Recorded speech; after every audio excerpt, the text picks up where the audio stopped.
नमस्कार मित्रांनो, महाराष्ट्रात अखेर मान्सून पुन्हा सक्रिय झाला आहे, पण राज्यातील सर्व जिल्ह्यांची परिस्थिती सारखी नाही.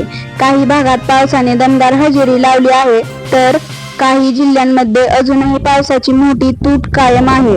आज आपण जाणून घेणार आहोत महाराष्ट्रातील पावसाची संपूर्ण स्थिती.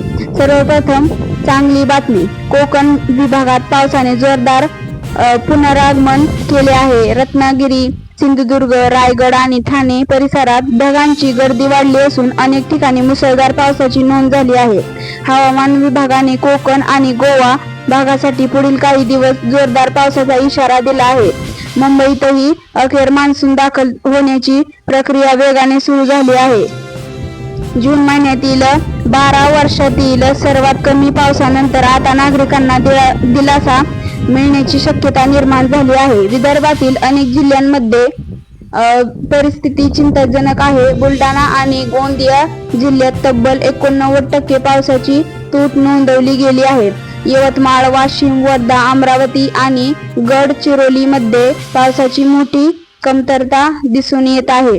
नागपूर जिल्ह्यातही अपेक्षेपेक्षा खूप कमी पाऊस पडला असून जवळपास 47% तूट नोंदवली गेली आहे.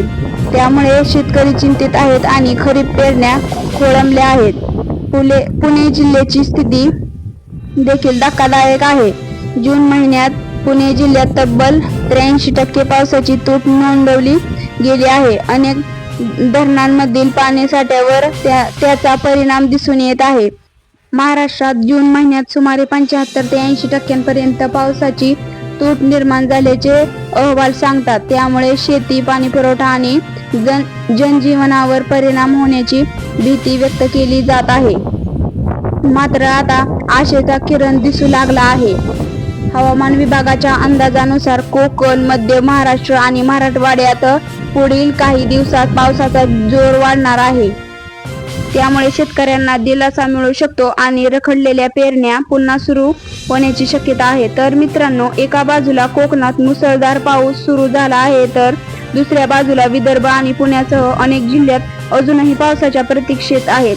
येत्या काही दिवसात मान्सूनचा वेग कायम राहतो का, याकडे संपूर्ण राज्याचे लक्ष लागले आहे. व्हिडिओ आवडला असेल तर लाईक करा, शेअर करा आणि सबस्क्राईब करायला विसरू नका. धन्यवाद.